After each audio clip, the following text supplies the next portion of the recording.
Well, a good morning to you. Saturday's here again, and Philip Newbury here with you. And another Ask the Expert. And joining me in the studio, we have Elaine VonCannon, Associate Broker, ABR, SRES Notary, Residential and Commercial Property Manager with Coldwell Banker Traditions. And with her, we have Kevin Onizuk, Branch Manager with JG Wentworth Home Lending right here in Williamsburg. And we have a special guest that is with us today, and that is Kevin Solver. A little bit confusing, we have two Kevins. And Kevin is with US Inspect. He is Area Manager with Richmond and Hampton Roads.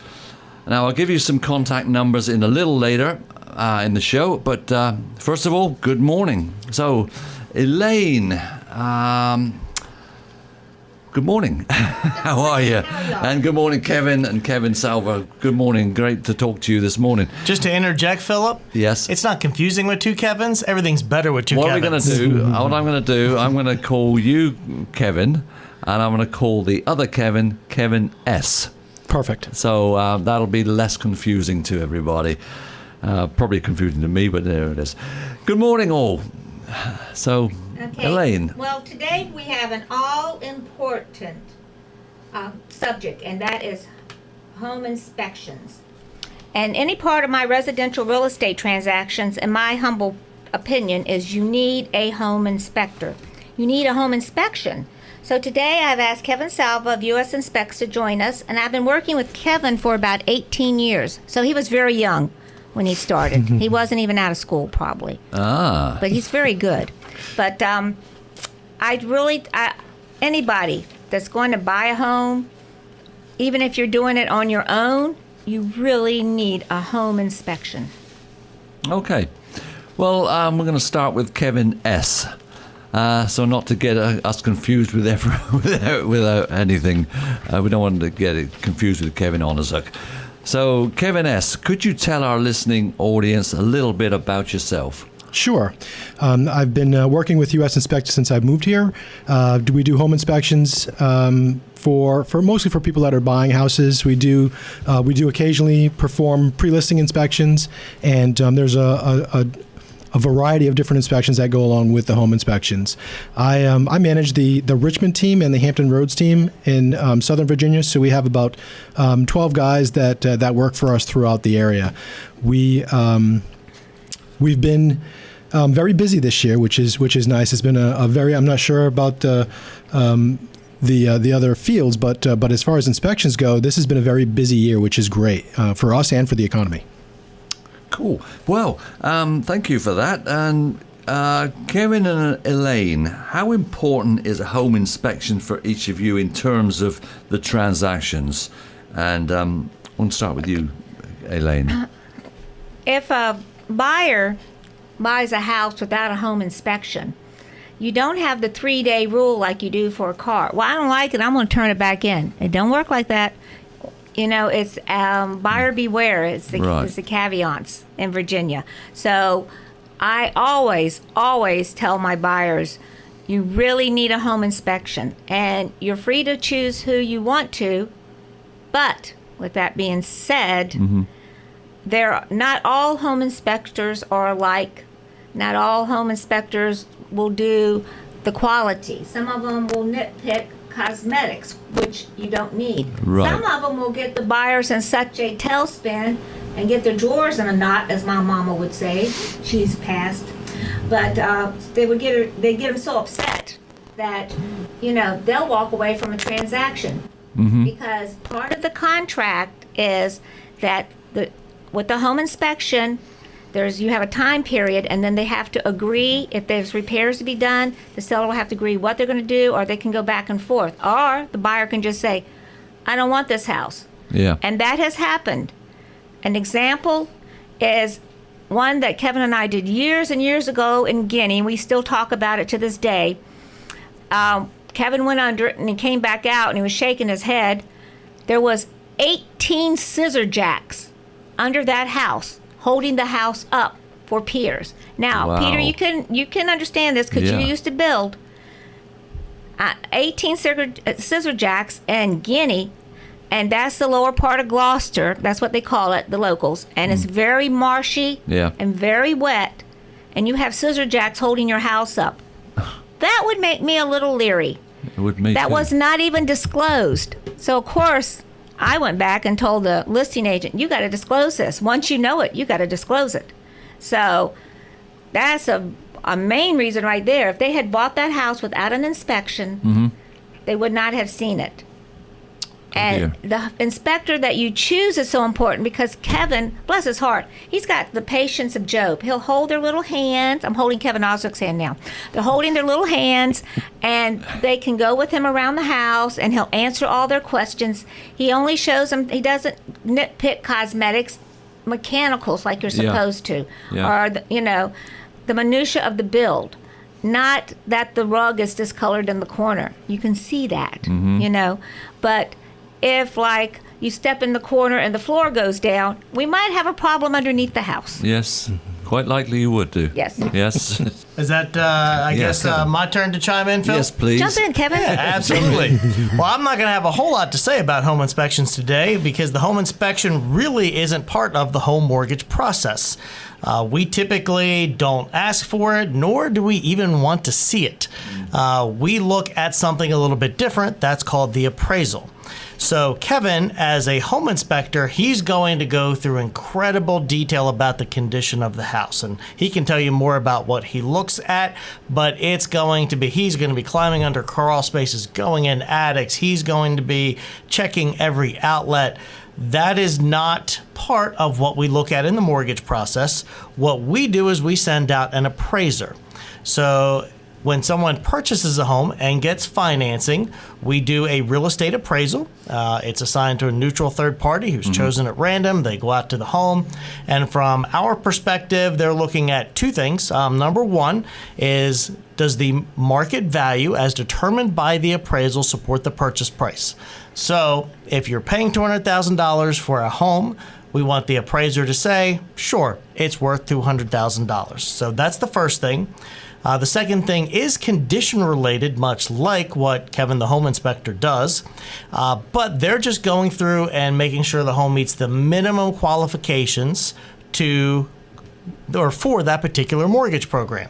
So they're not going through anywhere near as much detail. It's more, they're going through the house. If they notice something, they comment on it.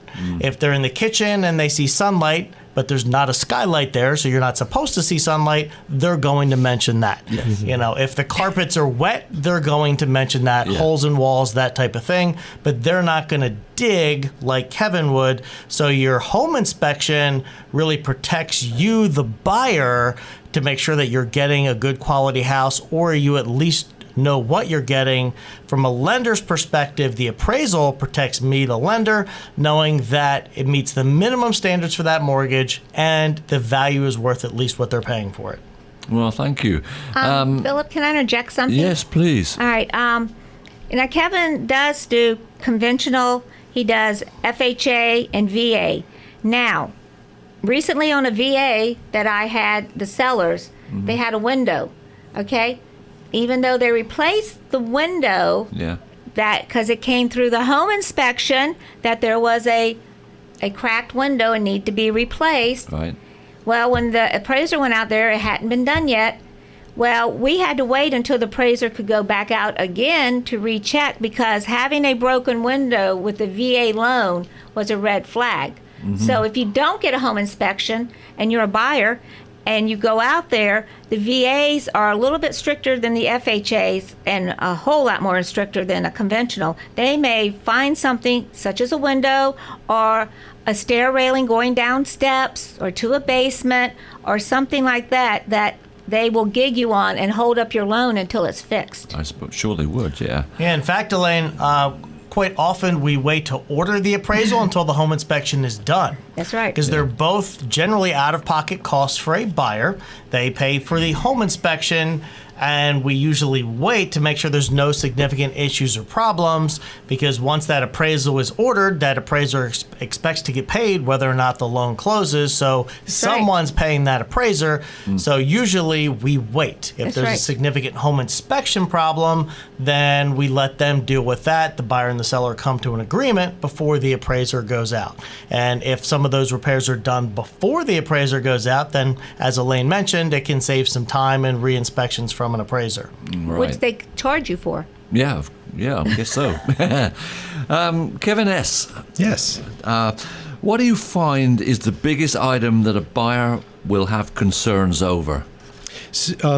They all boil down to one thing, and that's water. It's water penetration, roof issues, mold issues, fungus issues. Whenever you talk about any of the big things with a home, it mostly has it will likely involve water. So that's one of the things that I do as soon as I pull up in an inspection. I look at the house and I figure out, okay, what happens when it rains here? Where does the water go? Does the roof keep the water out? Does the siding keep the water out? So a big part of inspections and buyers' questions are around water and water-related issues. Okay. Kevin S. again, can you tell us the difference in mildew and mold? Sure. Since you mentioned it. Sure. Yeah, I'll bring all. We can discuss mildew and mold. We could probably discuss mildew and mold for about the next hour and a half, 2 hours. There's mildew is a mold. It's all of those mildew, mold, fungus can all be clumped up into the same category because they all do pretty much the same thing. Their purpose is to break down dead materials.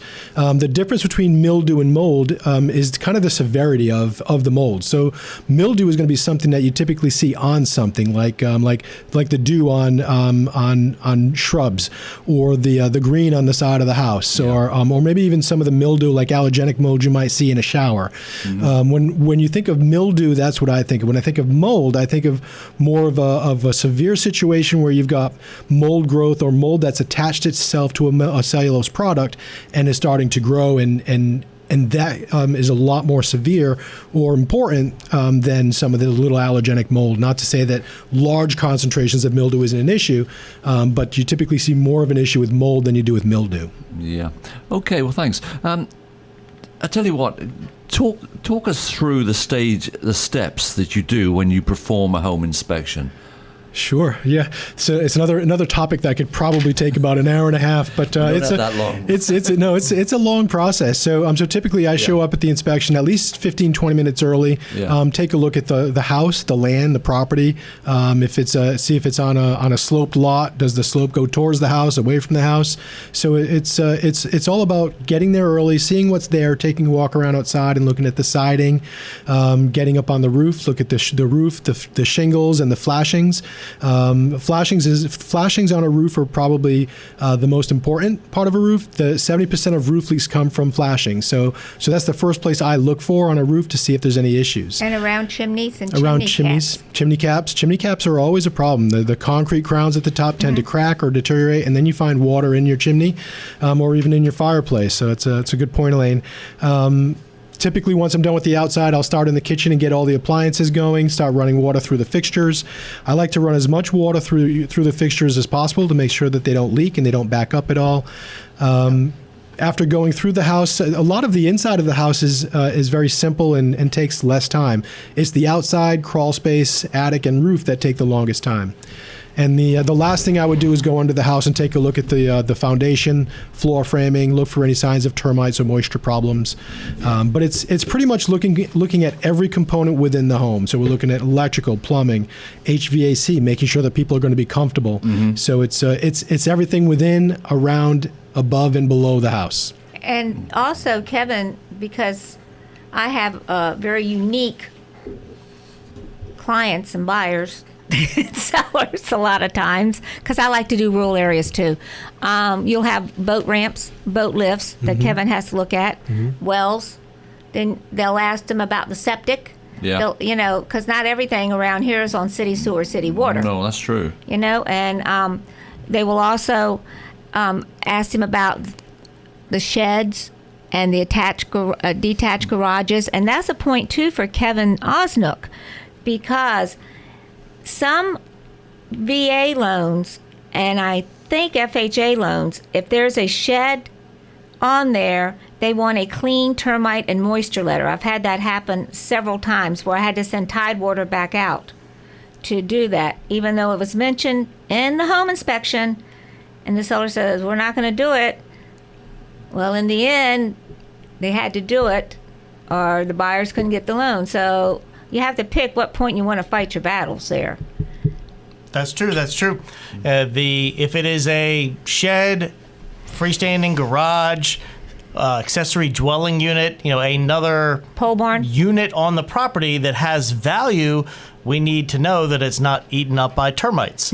So depending upon the mortgage program, a termite report to include those outbuildings is often required. Nowadays, it's really only on a VA. The VA does still require a termite report to be submitted. Your FHA and conventional do not, but some local lenders still will require it. So VA is absolutely required in Virginia. The others depend upon your lender. You're right. We want to make sure that if a structure is given value, it is structurally sound. And while I'm sure Kevin can do an examination for termites and damage as well as anybody else, we actually do need that official termite report on that format, and that's typically done by a pest control company. Okay, well, that's interesting. Now, okay, well, back to you, Kevin S. When the buyer gets their report that you send them, do they call you if they have any questions, or how about their agent or the listing agent? Sure. Yeah. Well, typically I show up and I'm doing my inspection for the buyer. So I work with the buyer and the buyer's agent. Whenever I get phone calls, it's which isn't often. It's usually for something that they're not sure about, or something that they don't understand. Most buyer's agents that I work with understand most of what's in my report. So it's usually a buyer who gets the report and wants to understand how severe or how important one of the items in the report was. I see. Kevin, does the home inspector impact a buyer's mortgage? It can impact it slightly, but as I mentioned before, we typically do not ask for it, don't want to see a copy of it, because we're doing our own inspection called the appraisal. So if you send us the home inspection, it can kind of open up a can of worms of us seeing stuff that we really did not ask to see.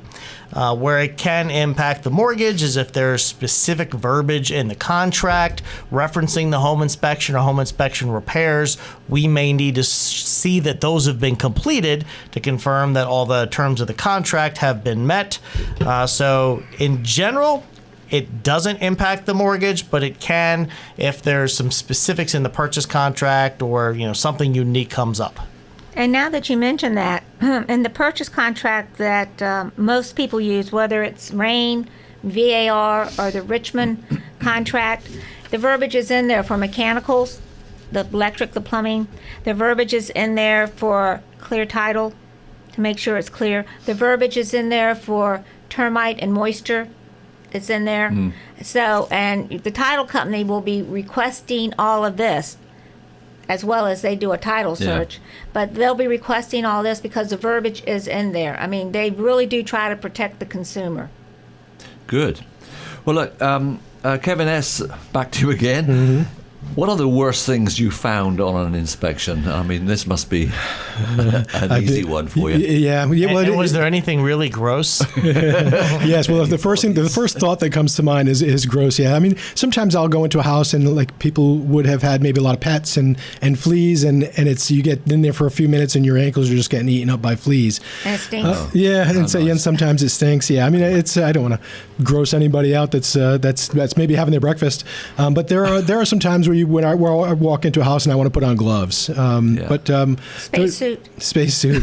But some of the worst things I've seen, I had an inspection where a tenant was her heat had gone out and she was using her gas range to heat her house. And for me, that was one of the worst things to see because of the risk of carbon monoxide. Yeah. So it's stuff like that you see. Occasionally, don't come up often. Probably the biggest thing on a regular basis is the amount of termite damage or moisture and fungus damage in crawl spaces. Thought that, yes. Yeah, especially when you're looking in a crawl space in this area, anytime between June, July, August, most of them have excessive moisture and sweating, and that's what leads to a lot of the problems that that can scare people. Kevin and I did an inspection one time in Norfolk, and it was one of those beautiful older homes down there. And there was, and he mentions in the report there was evidence of old termite tubes, because when they never knocked them down, duh. And or he'll usually say if it's active, he can usually tell if they're active or if they're old. But anyway, because he said there was evidence of old termites, the buyers freaked out, and I had to get Kevin to call them. They were from Louisiana, wasn't it, Kevin? And evidently down there the termites must be the size of a chihuahua or something, because they were saying, well, we can't have no $5,000 bond on the. And I said, what are you talking about? Well, you have to have a bond with termites. No, you're in Virginia. You're not in Oz anymore, Dorothy. You're in Virginia. We don't do that. Our termites are not that big. I had to get Kevin because they didn't believe me. They thought I didn't know what I was talking about, yet I was their buyer's agent. So they called Kevin, and he had to talk them off the ledge about we don't have termites as big as chihuahuas in Virginia. So things like that is different in areas when people are moving in as to what will freak them out. Kevin S., what other types of inspections does your company perform for customers? We perform a lot of different inspections. One of the inspections that we perform is an infrared inspection, and we perform that with every home inspection. So it's not an additional fee. It just goes with the inspection, and we use the infrared camera to look for any signs of leaks or moisture problems, and sometimes little electrical issues during the course of the inspection. So we do that for every inspection. We also we offer radon inspections. We do offer mold inspection now. So we have inspectors that are certified to do mold. So we offer those. We can do termite letters. We don't like to because in our area, typically the sellers are required to take care of that. But we can offer the letter. So we do mold, radon, and infrared, which we do along with the inspection. That's the moisture meter? The moisture meter I would use with the infrared camera. Yep. If I were to see something that was suspect, I would use the moisture meter to follow up and determine if there's any moisture there or not. Well, thanks. Ladies and gentlemen, we're talking with Elaine VonCannon she's associate broker with Coldwell Banker, and here is a number to contact her. I know you got a pen ready by now. 757-288-4685. That's the cell number, and that's probably the best one to get you on, isn't it? Yes, sir. I answer it all the time. Good. And also in the studio, we have Kevin Onizuk, branch manager with J.G. Wentworth Home Lending here in Williamsburg. And again, cell number 757-645-8996. And our special guest today is Kevin Solver. He's with US Inspect. And again, mobile number 757-254-2960. All right, back to the questions and back to the show. Well, the hot button right now is radon. Yes. Radon is a big hot button around here. And we are in one of the low radon zones. We don't have the granite. Now, Kevin's from Boston, if you couldn't tell by his accent. I know he sounds Southern like I do. But we have the hot button that a lot of people have been pushing and some inspection companies been pushing is radon. And so it's not that prevalent around here. Now, Kevin, where do you find radon around here? There's I've had several radon inspections, several radon tests that have come up above the action level, in mostly in houses in areas that have basements in our area. So you're seeing higher levels in houses with basements or on a slab. So there are several neighborhoods in Williamsburg that have had levels that are above the action level. That action level is 4.0. We would typically put in a radon monitor for a residential sale and leave it in for at least 48 hours and get the results that afternoon. But we're starting to see a lot more people asking for radon, which of course is what's showing us a lot more houses that are testing above the action level. Okay. Yeah, Kevin, I would chime in there too that I had a neighbor who was selling their house it was, I would say it's been typically unusual for people to do a lot of radon testing in the area, but the folks were coming down from the Northeast where radon testing is common, so they wanted it as part of their home inspection package. They got the radon testing, and it was a house with the basement, and they did have a radon problem, unbeknownst to the family that lived there. So it can creep up, and they did have to do some remediation. I believe the install fans and some other things like that. Yeah, they have mitigation systems that are used to lower the levels of radon in the house, and they typically bring levels down from, and if they're up at 7 or 8, they can bring them down to 0.3 or 0.4. So it's a significant difference between before and after, and they're not that expensive. The average cost is anywhere between $800 and $1,500. Oh, very good. That's awesome. Yep. So I guess we typically wrap up with what's going on in the market. Yeah. So That's what we'd like. Yep. yeah, We've got so- about a minute to talk about the market. the market is great. It's springtime. Spring has sprung. So we always look towards the middle of the March in our business as the time where things start to go crazy. So buyers start buying, sellers start selling. So we are ready and available to help you out. I can certainly help get you pre-approved for financing. Elaine can find you the perfect house, and Kevin can inspect it. So we're expecting Total a great package. spring season. So everything's Total good. package. Kevin, what loans are you seeing the most of right now? It's really all across the board on the basics. I mean, there's not a ton left. Most everything is good, safe, government-backed programs, FHA, VA, and conventional. It just depends on what's best for that individual, what they want to do for down payment. The super exciting thing is there's programs, especially for first-time home buyers, with no down payments. There's grant funds here in Virginia to help cover most of your down payment. If you're a veteran, there's grant funds towards your closing costs. There's a lot of really great incentives right now, and we are super excited about 2019 because people can buy. It's really affordable. Interest rates are still low, which makes payments still low, and you don't need a lot of cash. Thank you very much, Kevin. Well, a very informative show as always, but we're just about out of time. I want to thank our guests today, and Elaine, of course, Elaine VonCannon, Kevin Onizuk, and Kevin Solver. And thank you, listeners, for joining us. This has been Philip Newberry for Ask the Expert. And now stay tuned for more great music on FM 93.5 The Berg and WMBG AM 740. Have a great weekend. Cheers.